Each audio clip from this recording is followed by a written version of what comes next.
Et bien voilà, direction la manufacture, j'ai rendez-vous avec Pauline. On va parler mémoire, transmission et textile.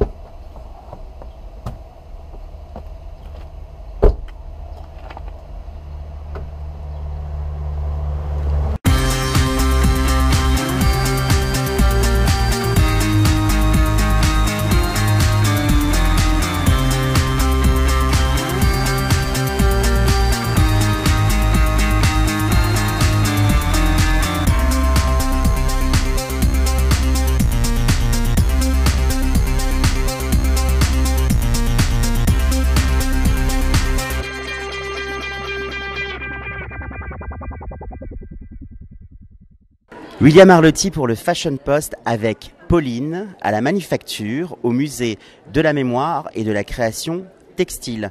Nous sommes dans un musée, Pauline, qui est vivant. C'est quoi justement les valeurs de la manufacture ?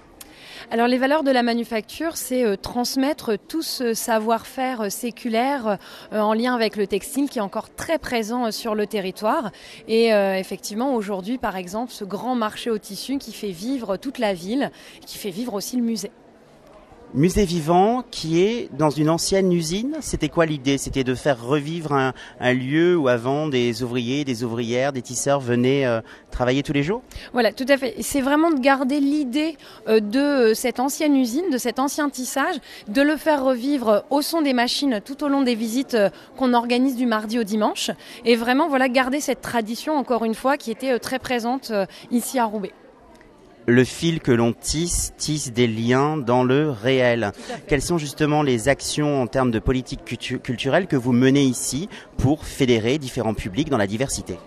Alors on organise différents ateliers, différentes expositions, on a des partenariats avec différents centres sociaux. Donc l'idée c'est vraiment d'ouvrir le musée à tous et d'imaginer une créativité en fait pour chacun. Et pour ça on a des créateurs, des artistes qui nous aident et qui viennent toujours ravis pour de nouveaux projets. J'ai envie de parler d'un gang de couturières et un gang de tricoteuses. Il y a aussi des ateliers pour les enfants. Est-ce que vous pouvez m'en dire un peu plus ? Oui. Alors le gang des tricoteuses, c'est vrai que c'est un peu l'affiche phare du musée. C'est un groupe de dames en fait qui se réunissent tous les mardis pour le fameux café tricot. Donc on peut venir, même si on ne fait pas partie du gang, c'est ouvert, il y a le café, il y a les petits gâteaux, c'est gratuit, entre 15 et 17 heures, faut pas hésiter. Puis on a aussi nos cours de tricot avec Francine, une ancienne de Fil d'Art, le jeudi après-midi. De divers ateliers le samedi, les ateliers couture, vraiment avec différentes créatrices. Et puis aussi le premier dimanche de chaque mois, des ateliers parents-enfants pour s'initier aux techniques de tissage. Autour de nous, on a des métiers à tisser, avec le premier qui était manuel. Ensuite, on en a avec des cartes. Et puis, on passe à l'industrialisation des métiers. C'est quoi les grandes étapes, justement, dans le process du tissage du tissu ? Mais c'est exactement ça. La visite est vraiment ordonnée de façon chronologique pour qu'on puisse bien se repérer. Donc, on commence avec un métier médiéval très traditionnel qu'on pouvait avoir à la maison. Puis ensuite arrive le principe du jacquard au début du 19e siècle. Puis la mécanisation avec la révolution industrielle au moment de la deuxième moitié du 19e siècle, et puis ensuite toute la mécanisation qui n'arrête pas en fait pour arriver jusqu'aux commandes assistées par ordinateur dans les années 80-90. Les cartes, c'est un peu les anciennes disquettes. Oui. Tout à fait. On a d'ailleurs plusieurs cartons sur différentes machines, puis une machine avec des disquettes. Et justement, quand on a des jeunes, des collégiens ou des lycéens, on leur montre ça. On est un peu obligé de leur dire que c'est la grand-mère de la clé USB parce qu'ils connaissent pas. Mais en fait, Jacquard avait déjà inventé l'ordinateur, donc c'est vraiment l'idée.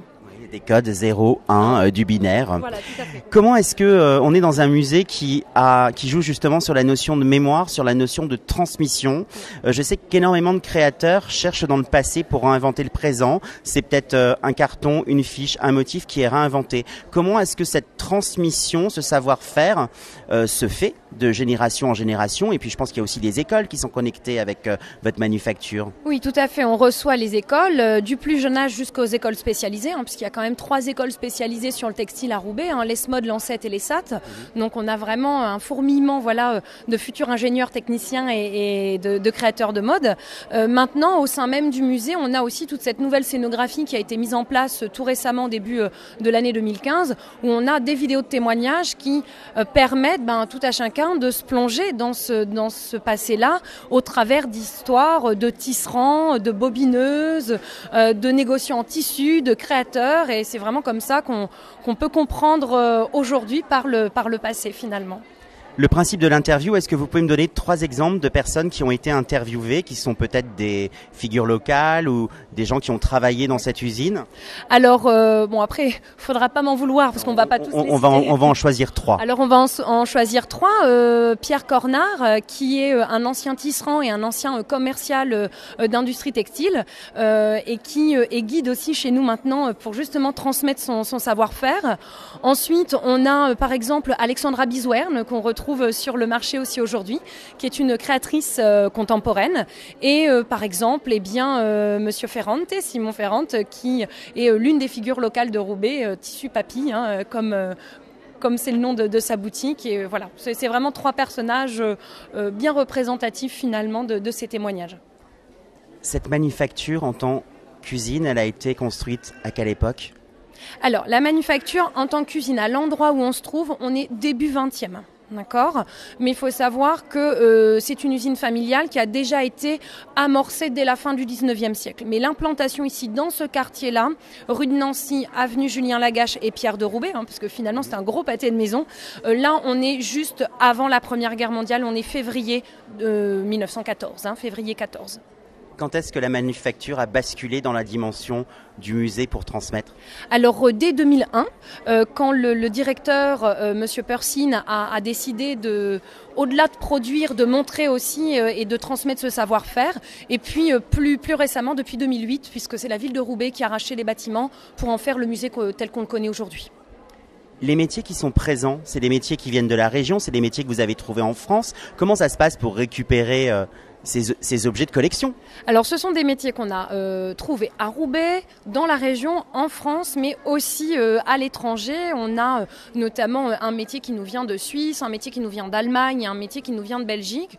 Donc là, ça a été vraiment le travail de collecte en fait, des connaissances, et on a eu la chance d'avoir plusieurs donations pour ces métiers. Très belle mission. On va conclure notre sujet sur le marché des tissus, parce que le marché des tissus, c'est quelque chose de très très vivant. Il y a de la discussion, il y a de l'échange, il y a le bruit des ciseaux qui coupent la soie, le coton. Il y a un vrai échange. Qui a eu l'idée de ce marché des tissus? Comment est venue l'idée? Eh bien en fait, ce sont 2 de mes collègues, donc Camille Doué, la responsable des publics, ainsi que Sophie Willem, la directrice de l'office de tourisme et qui est également donc directrice ici à la manufacture. Il y a plus de 5 ans de ça, quand ma collègue Camille est arrivée, l'idée c'était de dynamiser en fait le musée, et on s'est dit, elles se sont dit pourquoi pas justement organiser un grand marché, une grande foire, et puis après en parlant avec les négociants en tissu et les marchands qui se trouvaient à Roubaix dans la région, ça a fait boule de neige et tout le monde était ravi. Et voilà, maintenant c'est 2 éditions à l'année, une au printemps, une à l'automne, et tout le monde attend ça avec impatience. Écoutez, c'est un événement qui a votre image, Pauline, vous êtes rayonnante. Merci. Vous êtes une très très belle ambassadrice. J'imagine que vos collègues sont dans la même générosité et spontanéité que vous. On va les embrasser. Moi, en attendant, on conclut toujours nos interviews par un gros bisou. Je vous embrasse. Merci pour le temps que vous nous avez accordé. Et puis j'ai envie de dire I love Roubaix. I love Roubaix. I love Roubaix.